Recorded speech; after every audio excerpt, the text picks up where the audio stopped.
Le système d'approvisionnement en eau potable du centre urbain de Kaoura était autrefois placé sous la responsabilité de la mairie. Désormais, c'est la STE, Société tchadienne des eaux, qui va en assurer la gestion.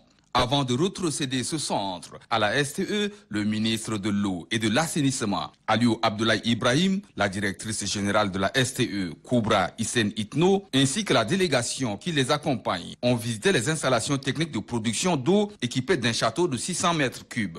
Selon le ministre de l'eau et de l'assainissement, cette rétrocession du centre de Kaoura urbain à la STE est voulue par le président de transition. La question de l'eau, qui est une préoccupation du chef de l'État, doit être aussi la préoccupation de toute la population tchadienne.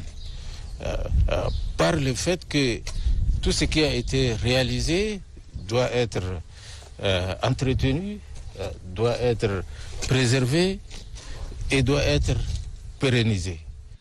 Le sultan de Darbilia, Sidik Timan Itno, exhorte les éventuels abonnés à s'acquitter de leurs factures afin de permettre à la STE de fonctionner normalement et d'éviter les ruptures d'approvisionnement en eau potable. Dans sa vision, la directrice générale de la STE inscrit l'extension du réseau de distribution.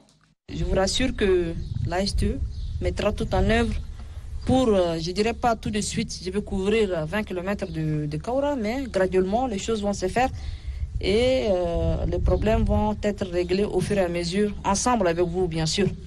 Le ministre Aliou Abdoulaye Ibrahim et sa délégation sont allés ensuite visiter quelques bornes fontaines équipées d'abreuvoirs pour les bétails. Le ministre se réjouit qu'en plus de fournir de l'eau potable à la population, le centre de Kaoura permet d'abreuver des bétails.